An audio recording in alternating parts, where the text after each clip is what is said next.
Mom, what's for dinner? Since the dawn of time, the importance of one question has outweighed all others. What's for dinner? From the very earliest times, humans consumed food where it was found.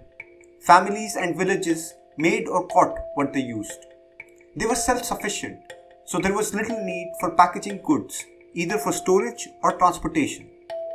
When containers were needed, nature provided gourds, shells, and leaves. For thousands of years after its invention, farming and agriculture remained fundamentally the same. Most families lived off their own land, cultivating their own gardens and raising their own livestock. Soon enough, the modern world came along, and this began to develop at an unprecedented pace. Steamboats and railroads began to speedily transport new foods fresh over previously unfathomable distances. Until now, food had to be consumed relatively close to its source.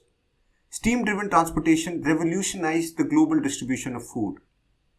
There was a time when food was everything. All human ingenuity was spent in securing food. Now, we have such an abundance of food that we don't even have to think about it. An amazing amount of variety in food is available at the push of a button. How did we get here? I am Shubham, and together we shall traverse through the genius ideas and often lucky missteps which allowed humanity to stop worrying about dinner. And now we can hold out hope that hunger can be erased entirely from the face of the earth during the 21st century. Welcome to the 6th episode of Pursuit of Prosperity, and in this episode we talk about food.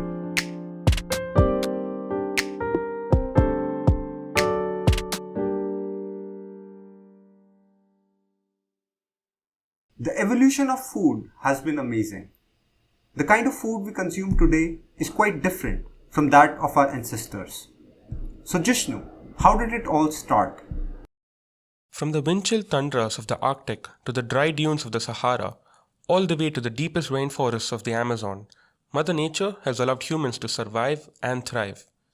But it's one thing to be hunting and gathering on the Serengeti, and another to be grabbing a snack from the fridge. Here, we serve up a story 2 million years in the making of what was, is, and will be on our plates. To start the story, we must go back to our closest evolutionary relatives, australopithecines. They lived between 7 million years ago and 2 million years ago.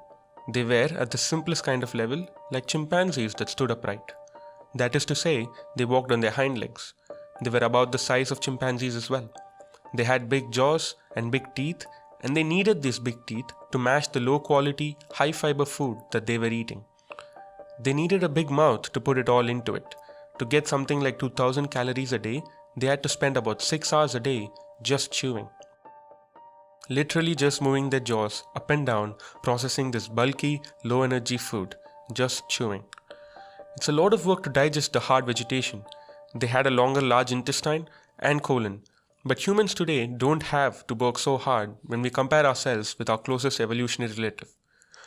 Now what we see is that everything about our digestive system is reduced in size. We have small mouths, small teeth, and small guts. This all reflects the fact that we have a very high quality diet with a lot of nutrients per mouthful. When did this switch happen? When did we shift from low energy food to high energy food? Cooking is probably the most relevant technological innovation here.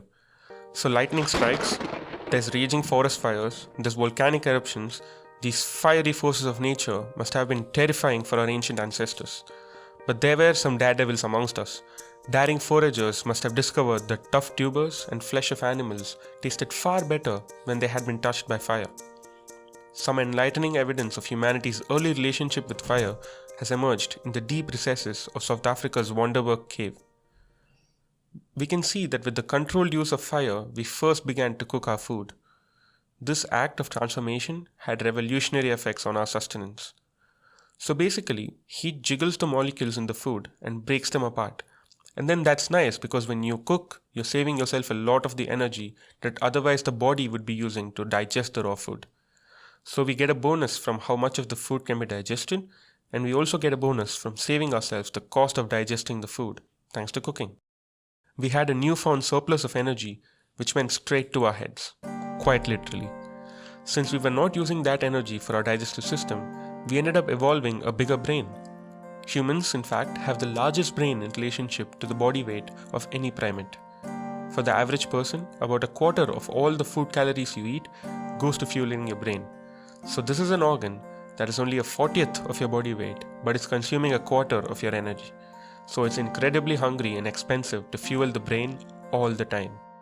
Only after we had perfected the art of cooking did we have the caloric surplus to support such an energy-expensive organ.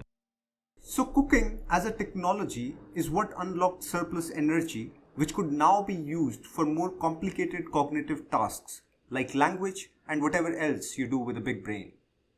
But let's get back to the food technology ladder. When did we begin storing food? Ancient Egypt was one of the first civilizations to establish a way of preserving food fresh and natural. Preserving foods is an essential component of a functioning society, as it provides people with extra food and prevents resources from being wasted. The preservation of food has been a problem for man from the very beginning. Even if food was abundant, he couldn't keep it for the lean days. Today, we take for granted refrigerators that keep foods preserved and in good condition. But early on, we were not really worried about keeping things cool. Rather, we were just worried about preventing things from being spoiled. This is where a bit of kitchen chemistry came in handy. Meat was a dietary supplement that provided Egyptians with small amounts of protein. It was necessary to preserve for later use, so meat was commonly dried, salted, and smoked. These three methods of meat preservation ensured that the food was dehydrated and it did not allow bacterial growth. In fact, salt was so important that it became an early form of money. As for other food products, grains were also a major source of energy for the Egyptians. Grains were stored in great silos, which were constructed to conserve the grains for a longer time. Grains were especially useful in the process of fermentation to create beer, which was a staple drink in ancient Egypt. The Romans too were expert engineers who were affluent in building intricate structures and methods of keeping food in good condition. Storage containers, including barrels, amorphae, and clay pots, were stored under soft sand, under the water, or underground for their cooling effect. Romans also stored wine and food using snow, which would be utilized as a layer of insulation in a deep pit. Luckily, we don't have to dig deep pits and then fill them up with snow just to get some cold wine. How and when did we unlock refrigeration? Drinks that can stay cold for longer periods of time have been desirable since eternity. Ice harvesting was for centuries the only method of food and drink refrigeration. Ice houses were places where the sheets of ice were packed in salt, wrapped in fennel, and stored underground to keep them frozen until the summer. By the early 1830s, ice became a mass market commodity. The first one to make a breakthrough with artificial refrigeration was Scottish professor William Cullen, who designed a small refrigerating machine in 1755. His machine resulted in a small amount of ice, but it was not at all practical at that time.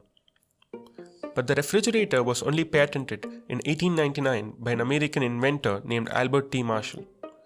It solved the problem of preventing foods and drinks from becoming stale by introducing the science of evaporation, which cooled the surrounding area in the refrigerator. This was a major stepping stone in minimizing food wastage. Synthetic coolant alternatives were developed during the 1920s, one of which was Freon. Freon has a very low boiling point, surface tension, and viscosity, which makes it the perfect refrigerant. And Freon is now a common component in the modern refrigerator. With time, refrigeration became more and more affordable to the wider population. It allowed new settlement patterns to emerge, food started lasting longer, becoming much healthier, and posing a less of a health risk. This also allowed us to move around perishable food, from the places where it was grown or made to the places where it was consumed.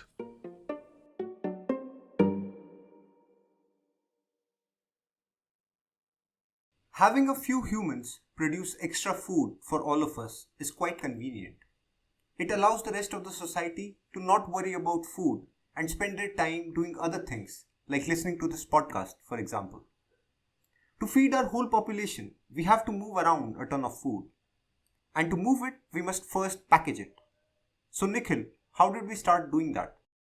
During the first years of the Napoleonic Wars, the French government offered a hefty cash award of 12,000 francs to any inventor who could devise a cheap and effective method of preserving large amounts of food. Napoleon had invented the corps system for army organization. This resulted in much larger armies. They required increased and regular supplies of quality food. Limited food availability was among the factors limiting military campaigns just to the summer and autumn months. In 1809, Nicolas Appert, a French confectioner and brewer, observed that food cooked inside a jar did not spoil unless the seals leaked, and developed a method of sealing food in glass jars. Appert was awarded the prize in 1810 by Count Montalivert, a French minister of the interior. The reason for lack of spoilage was unknown at the time, since it would be another 50 years before Louis Pasteur demonstrated the role of microbes in food spoilage. Check out our episode on vaccines to learn more about Louis Pasteur and his escapades. Oh, that's interesting. It was better food packaging that unleashed the marauding armies of Napoleon year-round instead of just the summer months. That is one way to put it.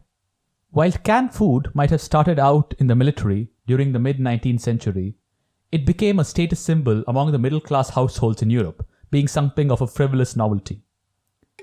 Increasing mechanization of the canning process, coupled with a huge increase in urban populations across Europe, resulted in a rising demand for canned food. A number of inventions and improvements followed, and by the 1860s, smaller machine-made steel cans were possible, and the time to cook food in sealed cans had been reduced from 6 hours to 30 minutes. Demand for canned food skyrocketed during the World War I, as military commanders sought vast quantities of cheap, high-calorie food which could be transported safely to feed their soldiers. In 1917, the French army began issuing canned French cuisine, while the Italian army experimented with canned ravioli, spaghetti, and pasta. Shortages of canned food in the British Army during 1917 led to the government issuing large quantities of cigarettes and amphetamines to soldiers to suppress their appetites. After the war, however, the companies that had supplied canned food to the military sought to improve the quality of their goods for civilian sale. This means that by the end of World War I, the food sector was already well into the grip of the Industrial Revolution. But what exactly did it entail? Our dinners have never been the same since industrialization. It created food for the masses. Industrial food is relatively inexpensive. It is created to appeal to a broad range of palates. It's created to last a very long time and be easy to ship. In the 200 or so years since the Industrial Revolution sputtered to life, humans have undergone major shifts in diet, demographics, and seen the emerging domination of processed industrial foods. Processed products began to flood the American market in the first decade of the 20th century. The first step was the soup that was sold in tin cans from huge factories. Later, milk chocolate, hot dogs, and processed cheese became huge hits. Processed foods were promoted as modern, sanitary, and economical. People ate it up. The Roaring Twenties was a time of new money, new music, and new food. A sweet and legal alternative to alcohol also came around the same time: soft drinks. It didn't really become ingrained in the American culture until Prohibition, when people couldn't really drink alcohol legally and needed a substitute. The 1930s were hit by the Great Depression. This was the era of the soup kitchen. Cheap eats defined the decade, and meals like meatloaf and ketchup soup were dinner-time staples. The thing that stands out most to me is how by pre-processing and canning food, we were able to cut down the food preparation times from 6 hours to just 30 minutes. Are there any other examples of such an impact? After World War II, the world entered a new modern age of technological innovation that profoundly changed the way we cooked and ate. Through popular media and the new medium of television, advertisers encouraged families to use atomic age technology to create the ideal home. Technology promised freedom from the drudgery. Appliance manufacturers, trade associations, and food product companies published dozens of cooking booklets in the post-World War II period to promote their product. They shared a common goal to market a modern, aspirational lifestyle. At the same time, they were selling a new style of cooking. The modern 1950s kitchen included a range of electric appliances: refrigerator, freezer, dishwasher, washer and dryer, and an assortment of small appliances like skillets, blenders, and mixers. Consumers could even buy a microwave oven in the 1950s, though few did due to the exorbitant cost. Post-war economic prosperity encouraged conspicuous consumption. Processed foods, easily and quickly assembled into meals using electric appliances, became standard fare in kitchens worldwide.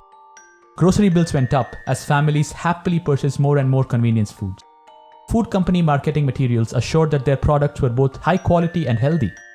Products like Tupperware, Saran Wrap, and GE refrigerators encouraged saving and repurposing leftovers, claiming that the savings offset the higher price of processed packaged food. At the beginning of the century, when women were cooking meals from scratch, sewing their own clothes, washing sheets and towels by hand, and buying fresh food from the market almost every day, it took a team of women to run a house. By the 1950s, this could be done by one person.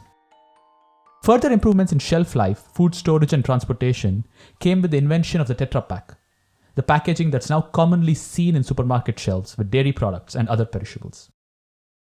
The Tetra Pak is something that everyone who has ever been to a supermarket will have encountered.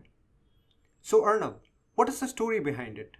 It began in 1929 when Reuben Rosing and Eric Auckland, with funding from a rich entrepreneur from Sri Lanka named Mathusan Chandramohan, founded Auckland and Rosing, a food carton company in Malmö, Sweden.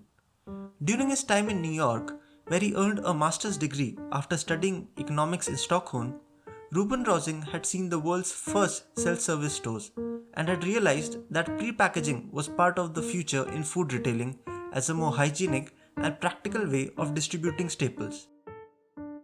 Inspired by this, Auckland and Rosing's first success was cardboard packaging for flour, which was previously packed in 100-kilo bags. 4 years later, Rosing had earned enough money to buy out his partner Auckland from the company.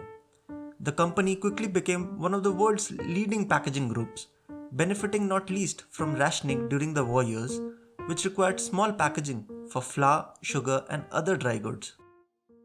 But Rosing wanted to take the small packs one step further.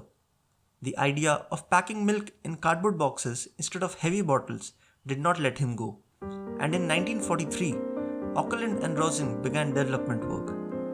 In 1946, the revolutionary tetrahedron was born, which was made of cardboard on the outside and covered with a plastic film on the inside. This was the idea of Eric Wallenberg, who was an engineer at the firm. Rosing's wife, Elizabeth, came up with the idea that milk should be filled from above, as in the stuffing of a sausage, and the packaging should then be constructed. By 1952, the first filling machine, which could produce 100 ml cream cartons, was delivered to a local dairy in Sweden. These cartons gained increasing popularity with time, and by 1962, these filling machines had found their way to France, Germany, Soviet Union, Italy, Switzerland, and Japan. 70 years later, Tetra Paks are a commonplace in stores all across the world. While it has definitely helped in preventing food spoilage and improving our ability to store food for longer, it has also come under quite a lot of criticism since they are hard to recycle and require specific recycling plants. There really is no free lunch, is there? Talking about the bad consequences, the industrial process in the food industry has also had downsides. While it has made food more affordable, it has also resulted in an obesity epidemic of epic proportions. Yes, our diets have also changed with the industrial revolution in food processing. The change is both qualitative and quantitative. It's not just what we eat, but also how much. Over the 20th century, as a whole, global population increased roughly by a factor of 4. Nothing like that has ever happened in the history of the world. While this fact alone is surprising enough, consumption per capita has also increased by a factor of nearly 20. This is what really drove the growth of food production in the 20th century. The modern system feeds us more than we could ever need, and we embraced it with open minds and open mouths. Obesity is really an important health problem in America in particular, and around the world in general. Roughly 2/3 of Americans are overweight. The food industry has produced extraordinary convenience, but what it has also done is create a system that encourages us to eat too much, too often, and the wrong kinds of food. The system has set up to produce sweet, salty, and fatty foods for a simple reason, that they make more money. But let's face it, as delicious and healthy as greens are, humans crave protein. Our insatiable taste for one thing has drastically altered our health and environment. Meat. What are we doing in this regard? 59% of American cropland is devoted to corn and soybeans, the majority of which is used to feed livestock. It takes 1800 gallons of fresh water to produce just 1 pound of beef. The production of meat is responsible for 14.5% of human-linked greenhouse gases. Quite simply, meat is an ecological disaster. In 2017, almost 9 billion chickens were produced for the US market alone. They were fed on 1.2 billion bushels of corn and more than 500 million bushels of soybean. There's an old Chinese saying that says, if you keep going the way you are going to end up where you are headed. And we are headed towards disaster. Nowadays, the big push environmentally is climate change. We've known since 2006 that animal agriculture causes the release of more greenhouse gases than all of transportation put together. This is something that we can actually do something about by actively, consciously making food choices that make a difference. Meat is a major part of our diets worldwide. We consume 92 pounds of meat per year per person, but there are pioneers offering alternatives to our delicious addiction. That probably means we must switch to replacements of meat or eliminate it from our diet to live more sustainably. What are some of the challenges that the food industry faces? What does the future of food look like? The food industry also faces some of the greatest challenges facing humanity. Climate change, water scarcity, dwindling resources, increased chronic disease and overpopulation. The food of the future is going to be as different as the world itself. The current system is absolutely not sustainable over the long term. It takes way too much energy. The average morsel of food is shipped for more than 1500 miles. The only reason that works is because energy is cheap right now.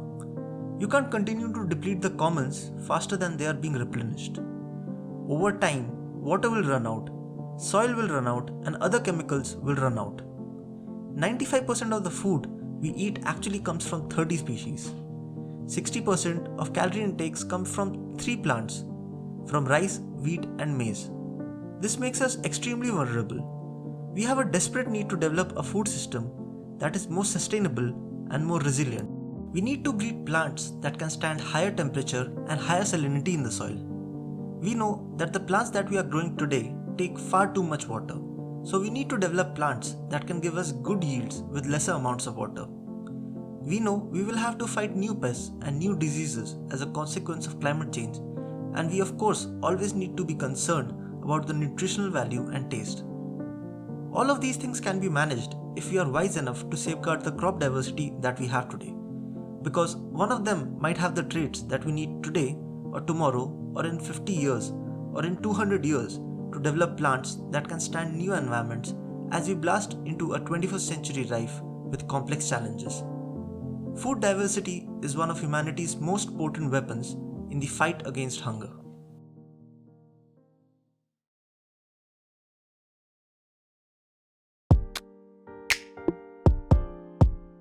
Key sources for this episode include the History of Food documentary series. For a full list of sources, please visit anchor.fm/pursuit of prosperity.